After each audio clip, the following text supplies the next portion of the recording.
Hi, this is Rich Fulcher with the Rich Fulcher's TalkBox show, and I'm doing the intro. Yeah, nailed it. I did it in 50 takes. So listen, our guest today is Alex Farrow. He's a comic who hails from Oxford, and he has a philosophy degree. Ooh, you say, but no, he's funny. Yeah, he does loads of stuff, and we talk a lot about comedy and the state of comedy and all sorts of good stuff. So have a look-see right over here. Huh?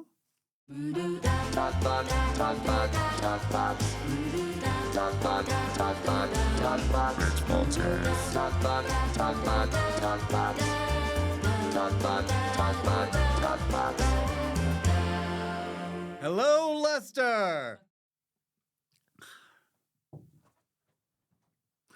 Oh, hey. Hey, man. Alex, how are you? Really good. Really good to see you for the first time in God so long. You look like you biked here. I did bike here, yes. I am sodden. Absolutely sopping, my man. Really, because it was raining? Only because it was raining. No other reason Not at sweating. all. Are Not you a sweating. sweater? You know what? I like to think I'm a low sweater. Do you ever do a gig and it's very hot and you just get off the stage and it's just like... I think I have a low number of sweat glands. Okay. I actually believe this to be true. It's not funny, not amusing. I don't sweat a lot either, and people have told me I've got a problem. Oh, really? Yeah, because you should sweat when you exercise, right? It's probably good for you, yeah. I don't sweat enough. This all has a bit of a sort of a... We've got to get looked after. Sort of pizza restaurant with a former Prince vibe to it, if that reference makes any sense. You live in Oxford. I do live in Oxford, yeah. Now, but you gig quite a bit in London. Is that right? Best city in the world. For gigging? In general, but I think it's yeah. also an incredible city for comedy. Great city. Yeah, amazing. It's just got so many different types of comedy venues as well. 100%. Yeah, it's got such a variety of different sizes of venue. I think so many of the best comics in the world are here as well, particularly in the UK. Are you working for London? I think more people should. I have a really unfashionable opinion that that London is good. I think if you live here or if you're British, you're supposed to be like, no, London sucks. No, it's good. It's good. It's really good. Yeah. But do you want people to come to London, or it's like my little... Oh, you're trying to catch me out as Reformer UK or something. This guy likes the UK. So tell me, Alex, do you want people here? Yeah. And how should they get here? I'm all about trapping guests. No, I think people should come here. Yeah, it's incredible. I think people can... Now, I've heard... The best and brightest deserve to be here. Amongst the comedy community...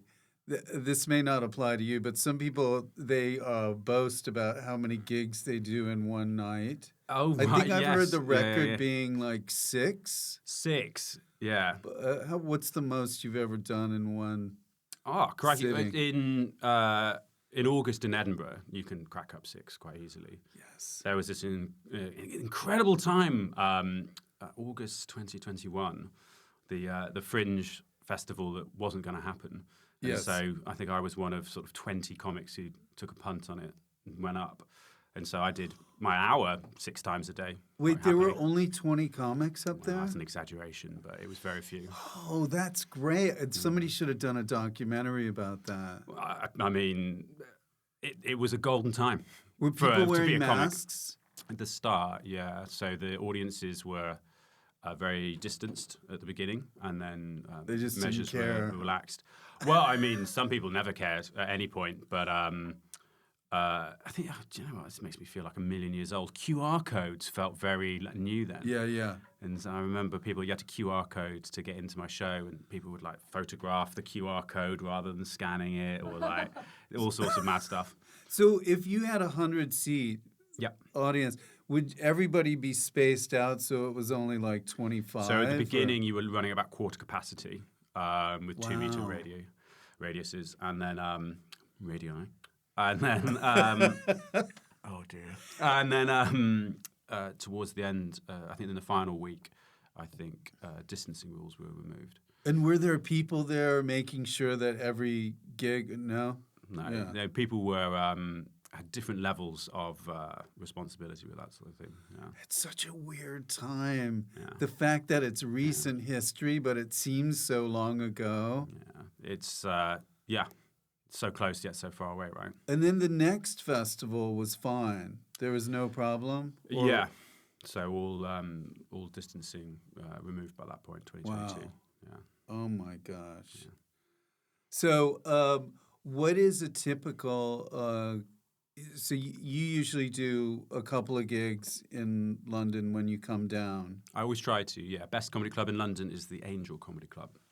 I agree.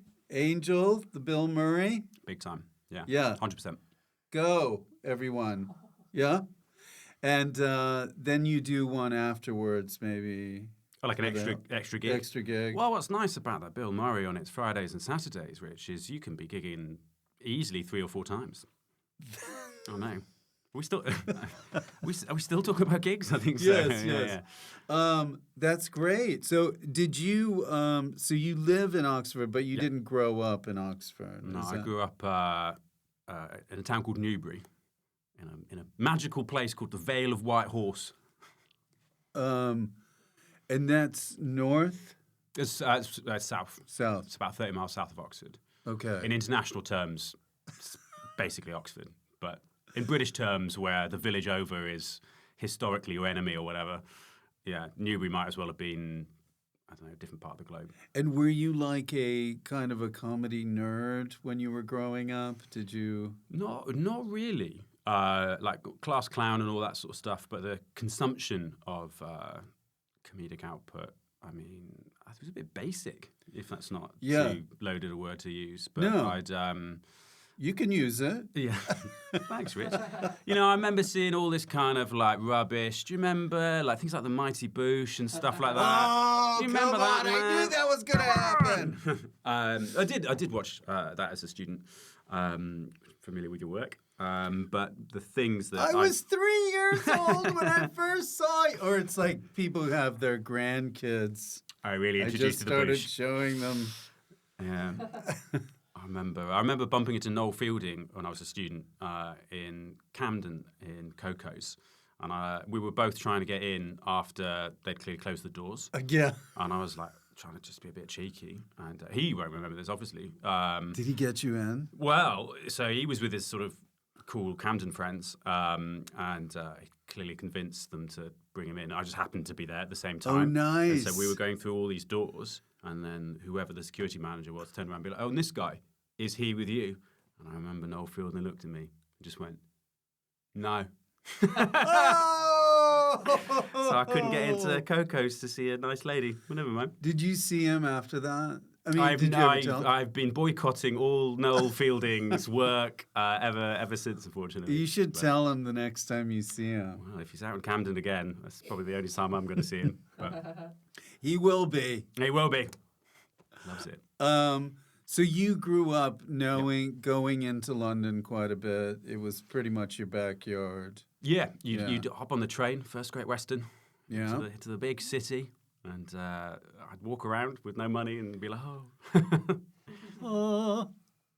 And so you didn't see stand-up when you were there, usually? I didn't go to comedy clubs. I went to, as a student, when I was 18, I went to the Comedy Store.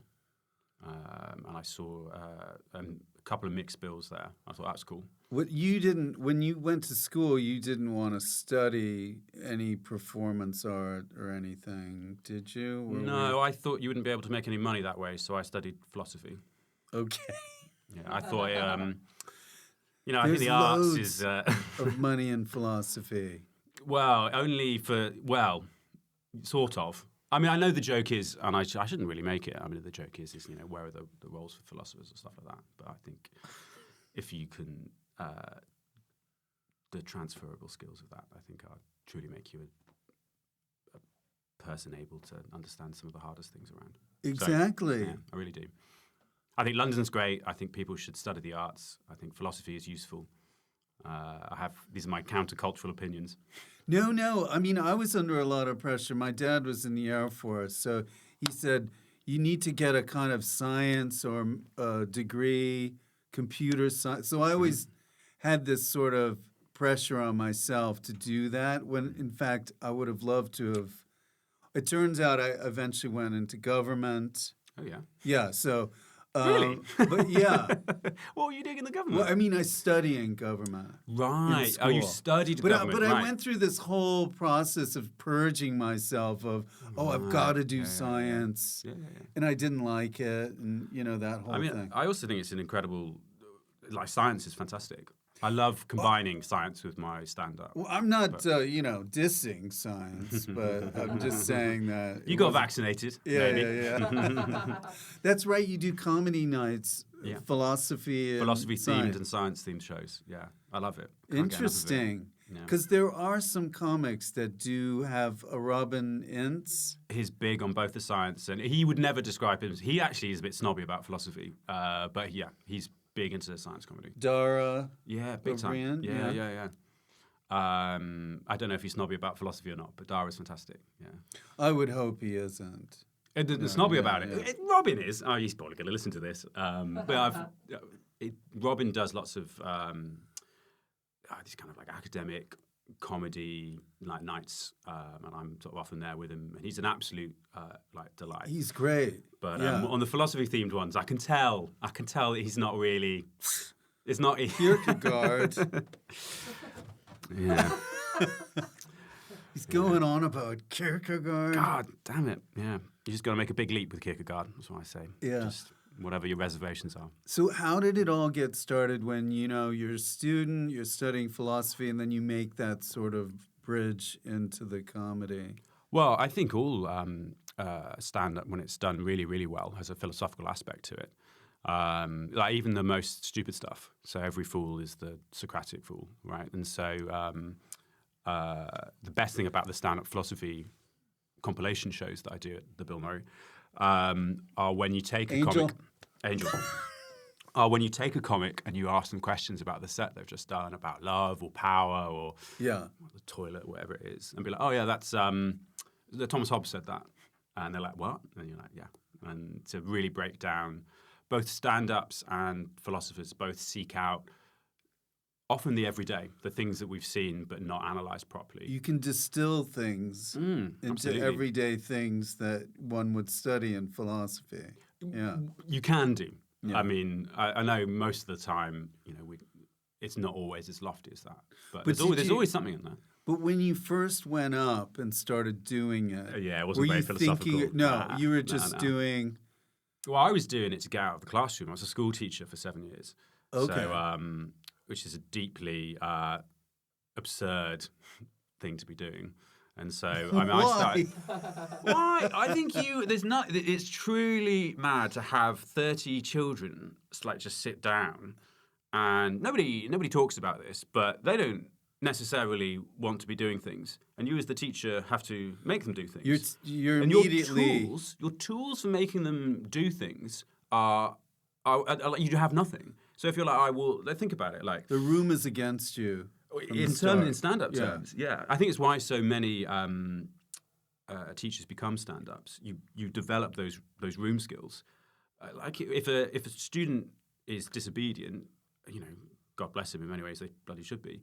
But you can threaten them with detention. You can call their parents. You can give them these warnings. Right. They're all ultimately empty. All the student needs to do is refuse, and you have no. There's no security. There's no ultimate power. You can't it's not like the comedy club where you get security to wrench them out.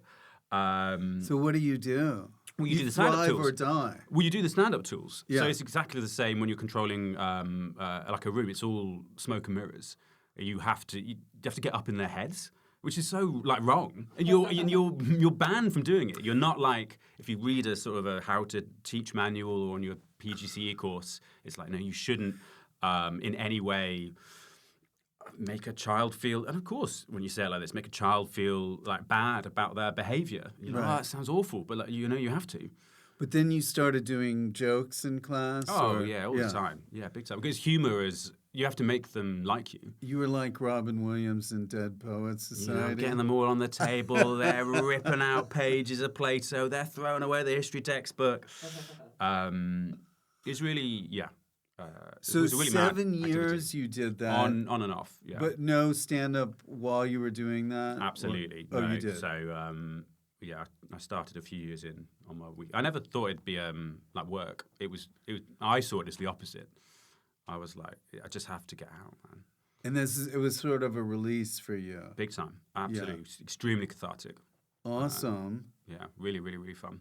And then you just kept doing it. Then just kept doing it. I mean, I dropped out of the classroom. I thought I was going to do it for a year. I thought I was going to try and be an academic. I thought I'd go back to studying philosophy. And I just kept on. The gigs just took over. It was really, really nice. And then what's really nice about teaching work is you can staircase your hours and stuff like that. So I was part-time for a long time until it just stopped making sense to go into the classroom. So was there any sort of moment where you had this schism, or was it just sort of a gradual thing where you just sort of melded into comedy full time? It was gradual. Yeah, really, really, really gradual. I mean, it took me a long time. I mean, sometimes it might even be this year. You know, I've been working as a full-time stand-up, whatever that means, for years now, since 2021. And every year, up until maybe this year, I think, well, I suppose this can't go on any longer. The idea that it feels like I've sort of, I don't know, cheated or tricked my way into it. It's a great life. It's really, really nice. I feel so grateful. I know. I always feel like there's I mean, it hardly ever happens, but I ask comics about it, like where they're doing a part-time job and then they finally get a big gig and they say to the boss, "Fuck you." Yeah. And then they... I didn't do that to the students, no. Yeah. Fuck you. Yeah. I miss them. I miss that aspect of it. So although it's the hardest job I've ever done, like the pros and cons of stand-up versus teaching, one is the other and the other's not. So like the difficult thing about having a tough lesson or a tough class, unlike a tough gig, you bomb at a gig, not that I've ever bombed at a gig, but you bomb at a gig, you don't have to see those people ever. A tough gig is nothing compared to these kids. Because you have to see them again.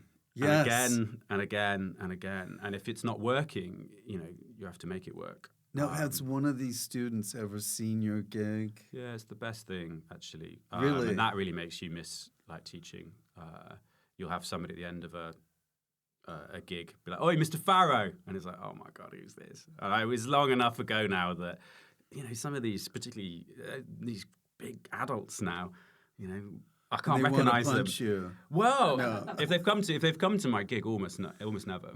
But that, this is extremely emotional when people seek out their old teachers. Wow, really that's got to be great. I love it. It's really moving, and it makes you miss teaching because you have that bond. You have that bond with, you're in this position of a parent, this weird kind of like,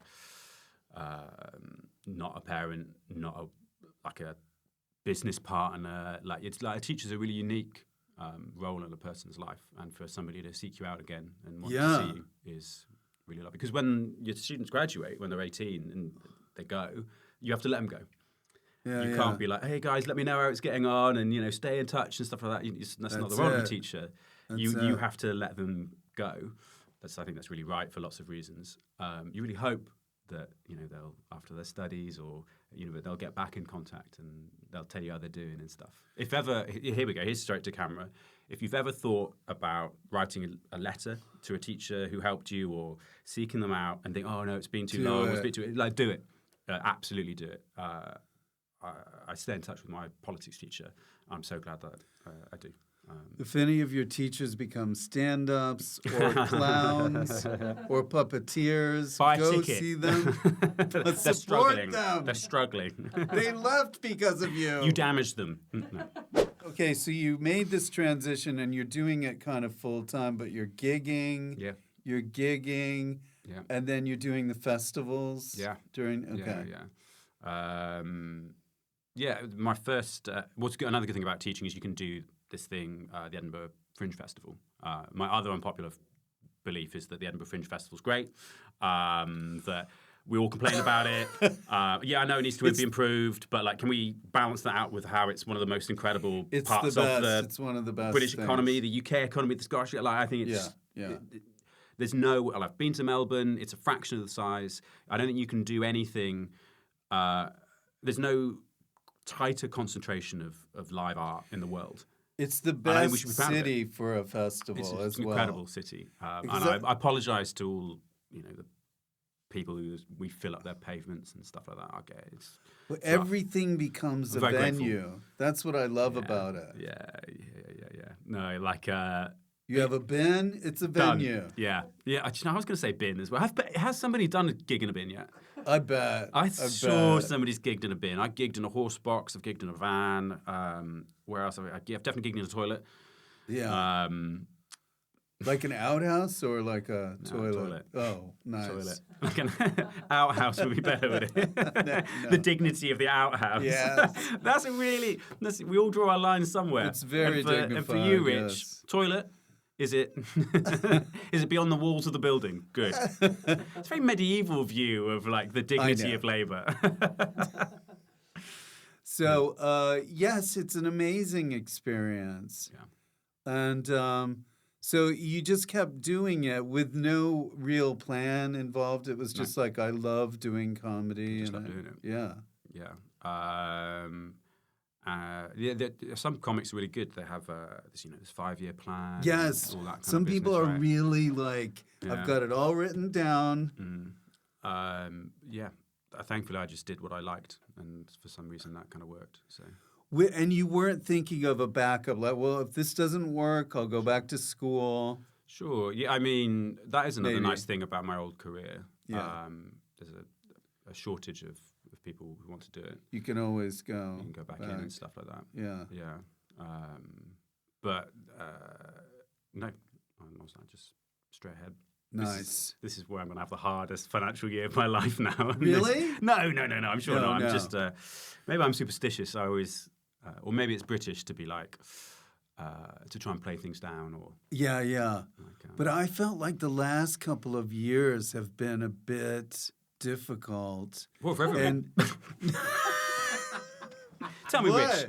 Everything's hard for you, man. Let's reverse this. No. But what I think is like, because there was like this whole writer's strike thing and the COVID thing. You think, it's immediately going to go back to where it was before. And it hasn't really, recovered in that way. But I do find that people are gravitating towards live gigs. I mean, I think we're still in a comedy growth phase. Yeah. And so it's easy to be pessimistic about, when a place is run badly or they don't pay or there are, which is important to challenge and work back on. And then there's all sorts of other like problems with comedy, like you mentioned, the writer's strike. Like writers' rooms aren't really like a thing in the UK. Like people will have writers and stuff, but it's closed or secret in a way that it doesn't seem to be quite the same way in the US. But so there's all these different potential problems, but more and more people want to go out and see it. I know, which is great. And what about online stuff? Yeah. Have you been slow to do that, or is it something that's just part of what you do as well? Because I know some people are like, I'm a live performer. I don't do the...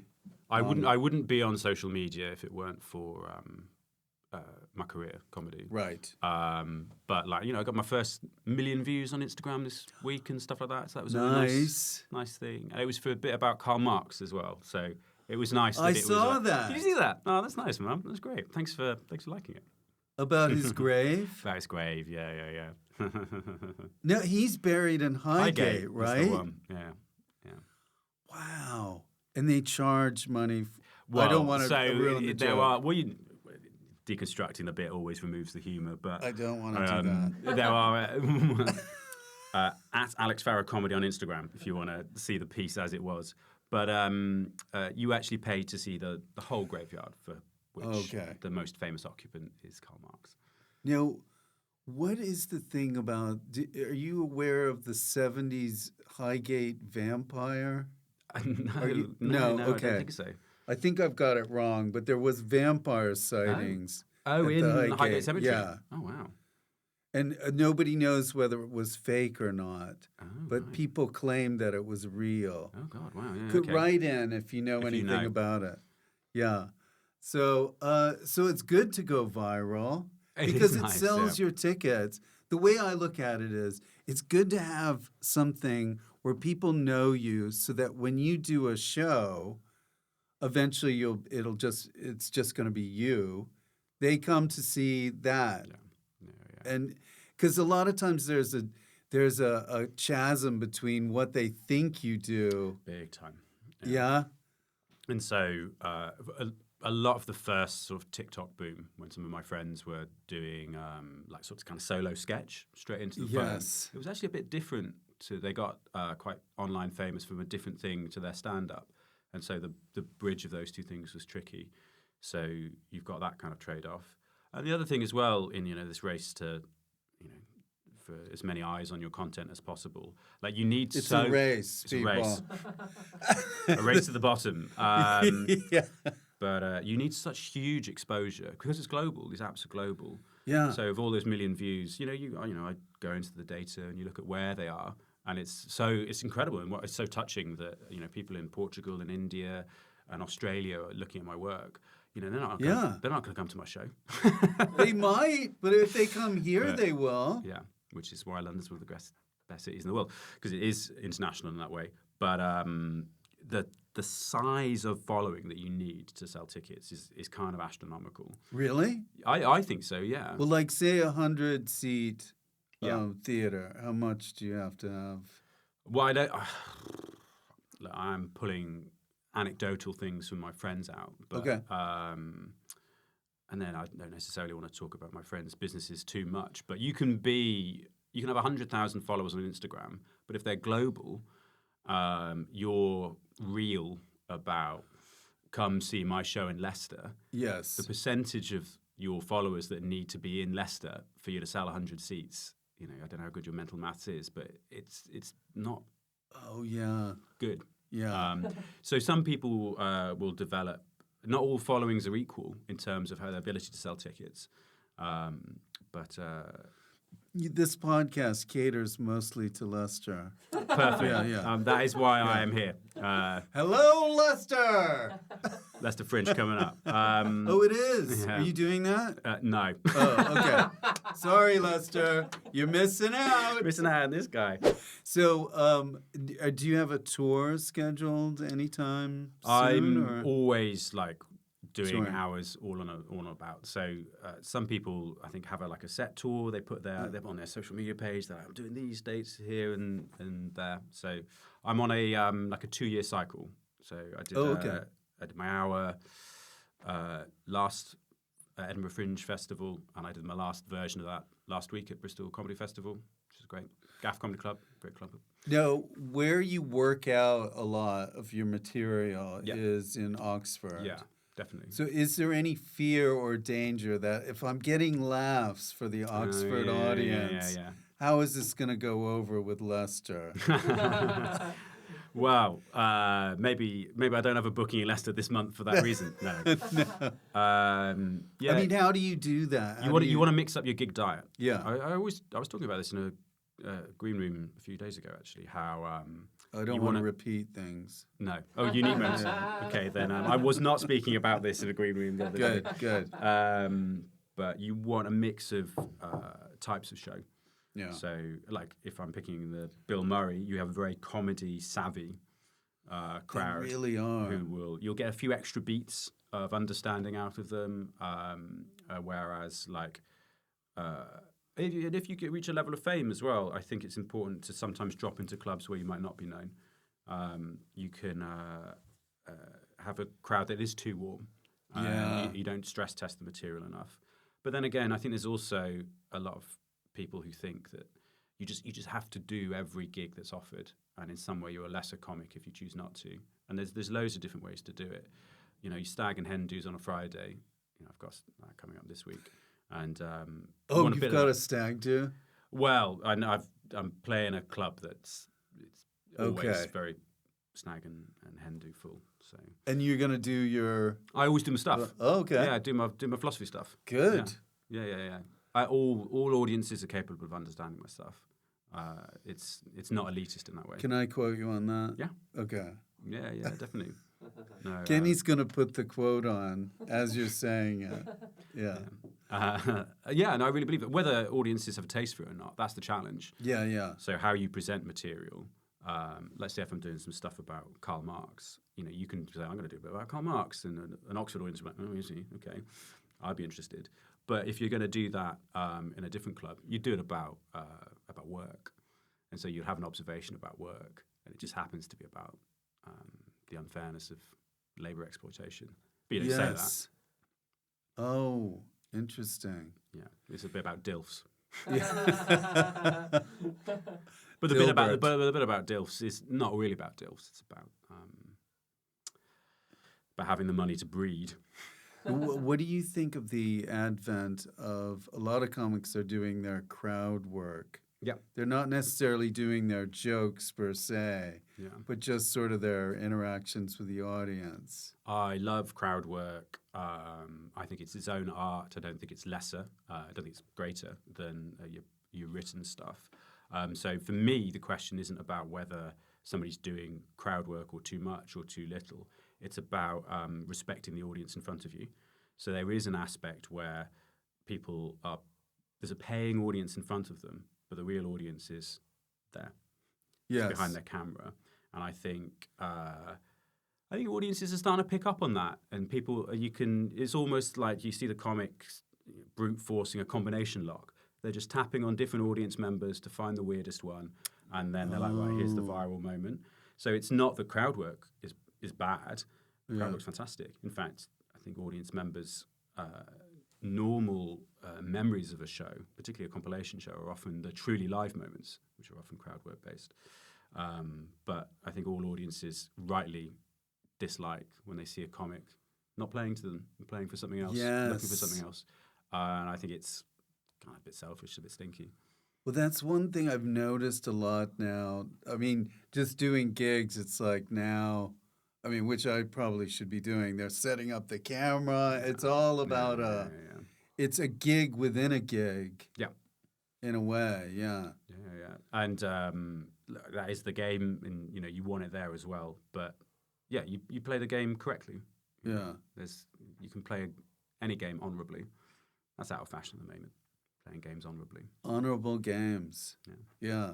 And so do you have any sort of, are you working towards something like a special or anything?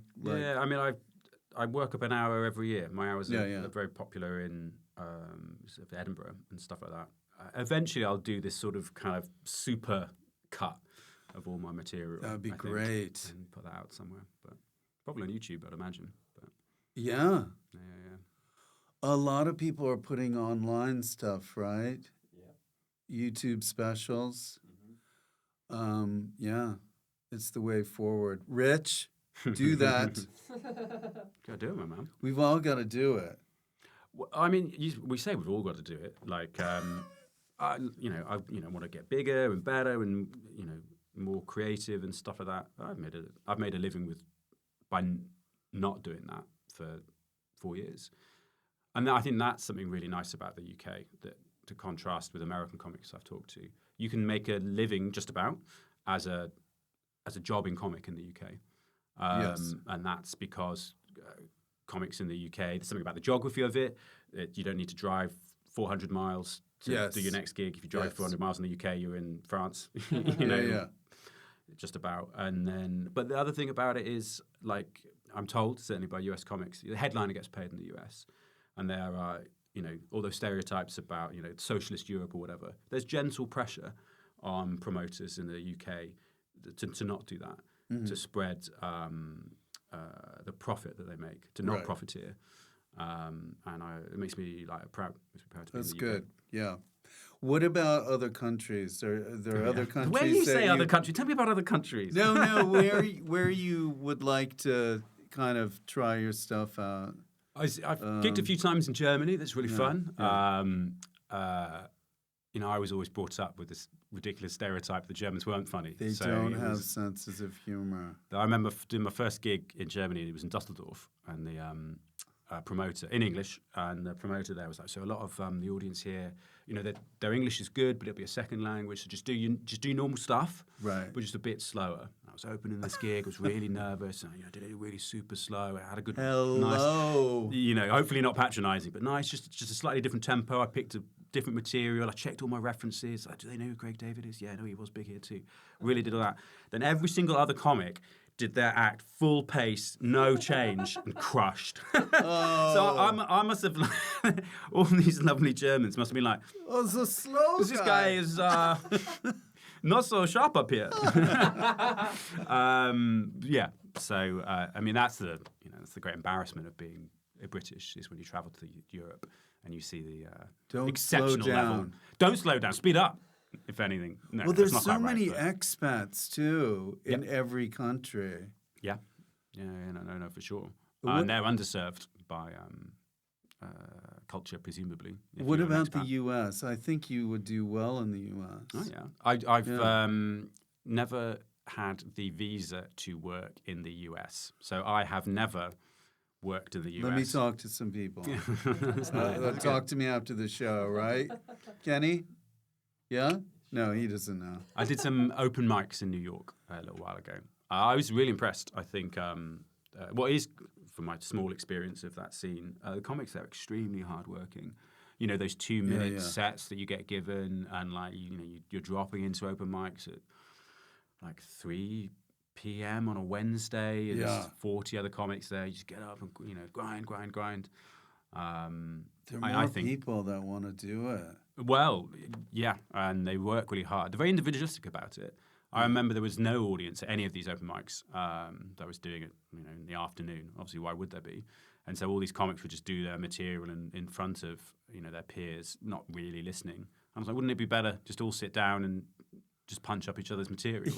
Yeah. This idea went down like an absolute lead balloon. They were like, what do you mean, like work on each other's material? Like, yeah, I really like that bit. I saw you do it. I laughed a lot. And I was the only person laughing in this room because every other comic was like doing this. Like, why not? There's no audience here. Why don't we just all get some pints in, talk about each other's material, make some more punchlines? These lovely Americans looked at me, like I was insane. Like, I feel that you might be looking at me as well. But No. It's just another way of approaching the whole thing. I did some stand-up when I was in L.A., and the vibe I got mostly was half were jobbing stand-ups that could tour and stuff, and the other were more, I want to get noticed, I want to get some sort of foothold into getting TV and film work. Definitely. I mean, it's a different model, isn't it? Where you work for as low as fee as possible, hoping that at some point you're just lifted out of that. Into like true fame. It's I respect it and stuff like that. It doesn't need to be like that.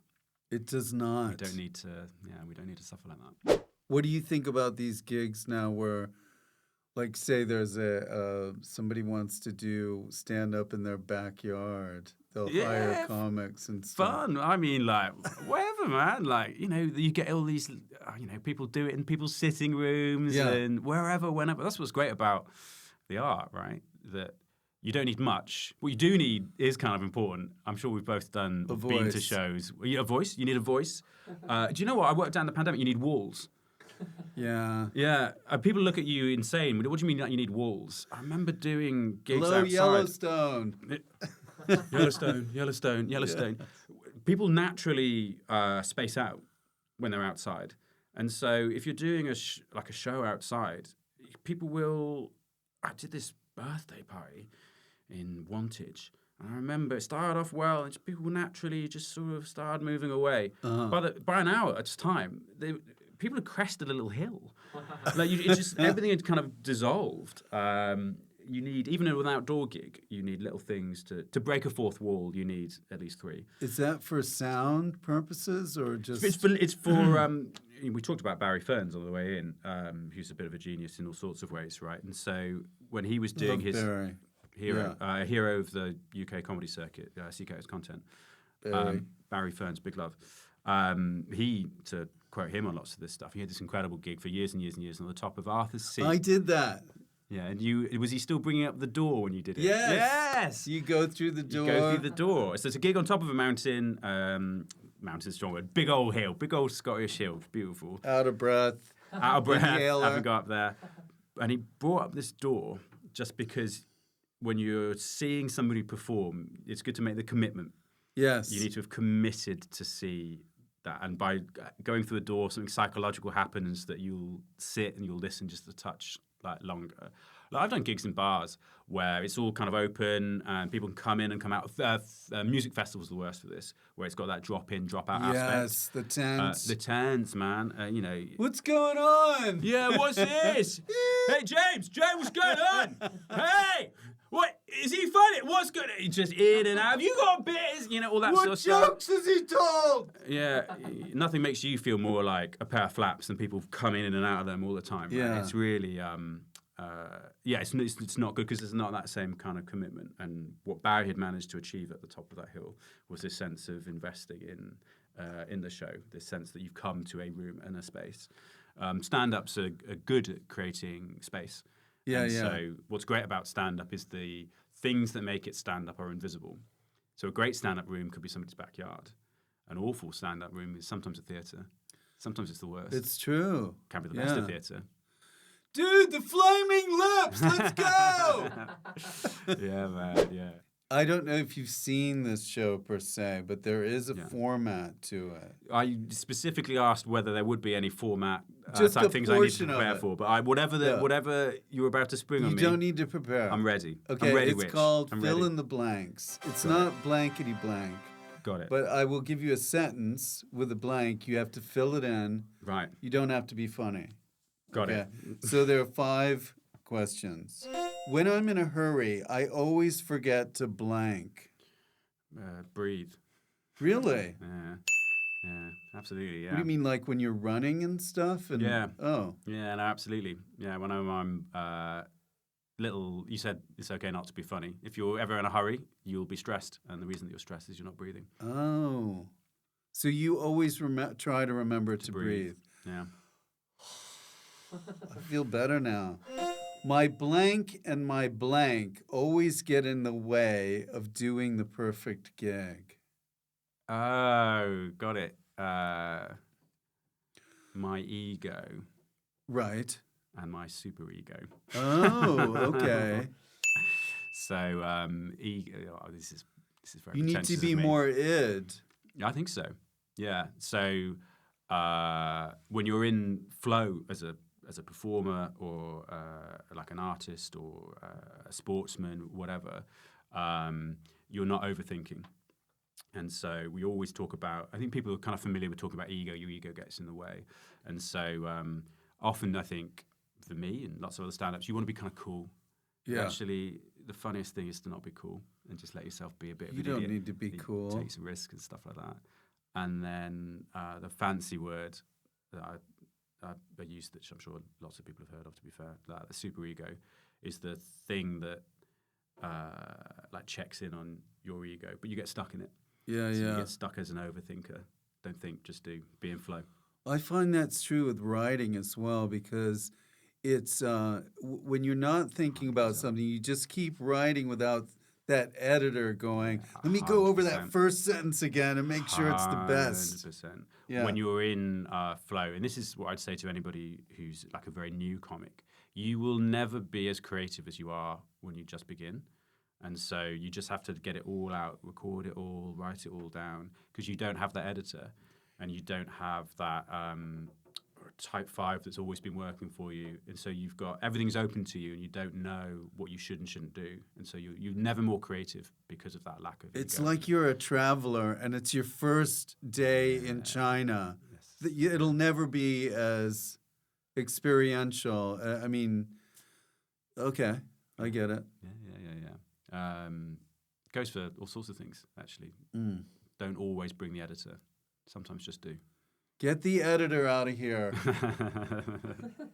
And the guardrails, whatever else. I'm able to time travel, okay? but only in England. And this is a separate question.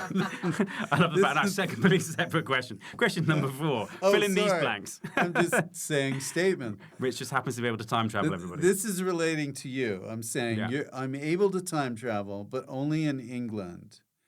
I would live in the year blank. Oh, fun. When would I live in... Oh, I really want to think about this. Oh, that's really fun. Have a think. We'll just sit in silence for a bit. It's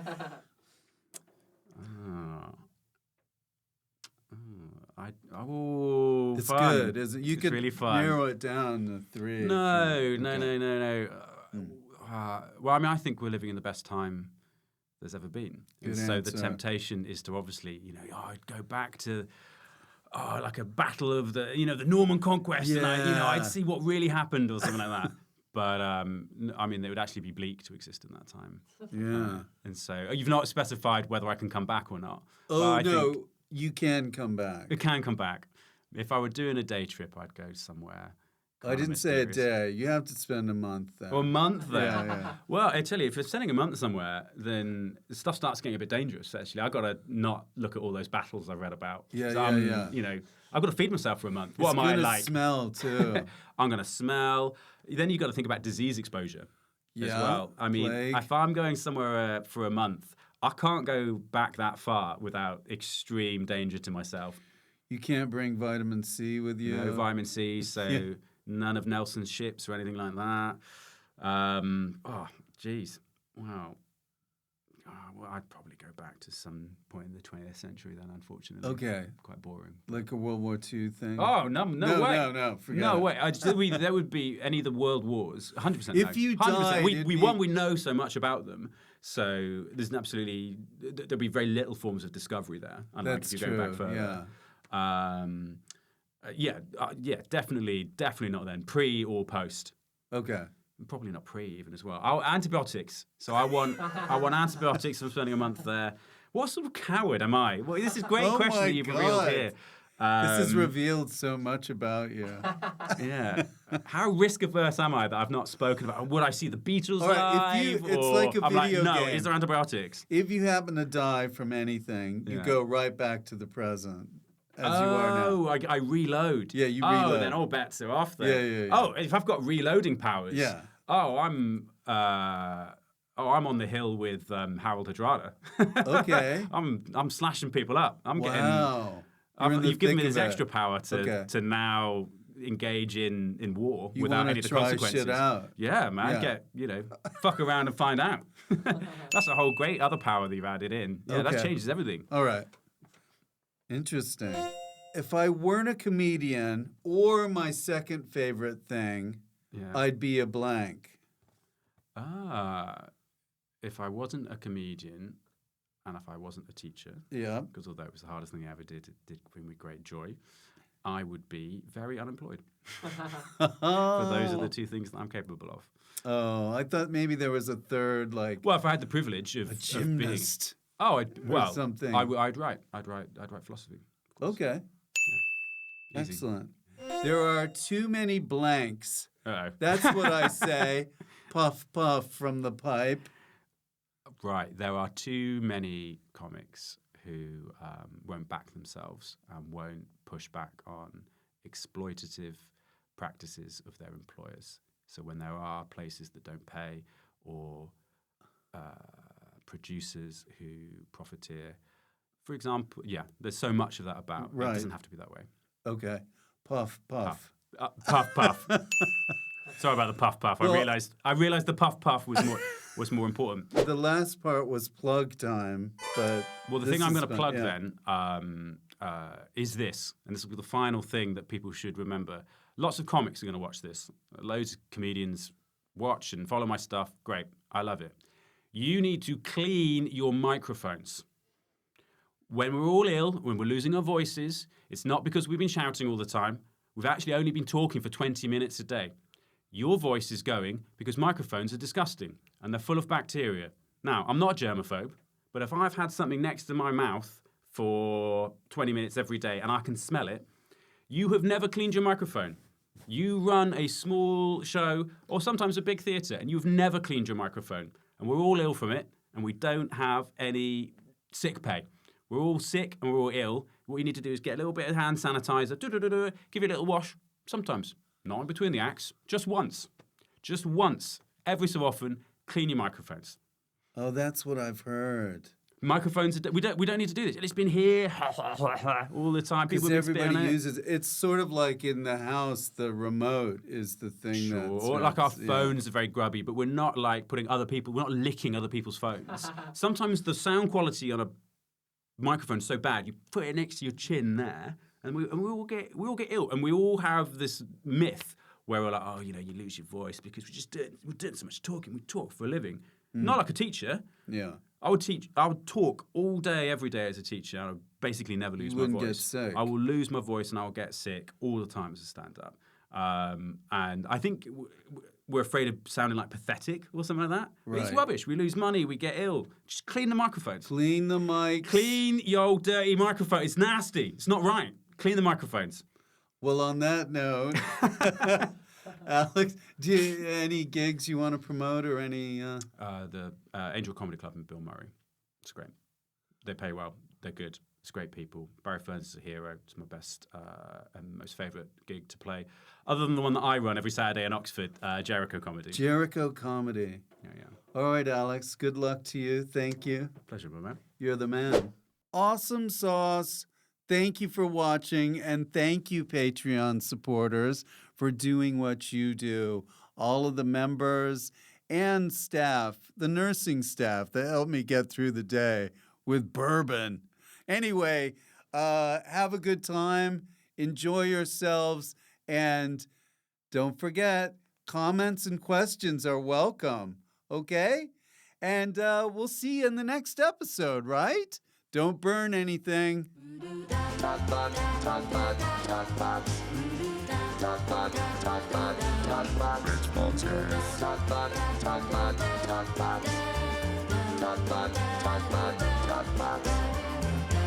Rich Fulcher's TalkBox.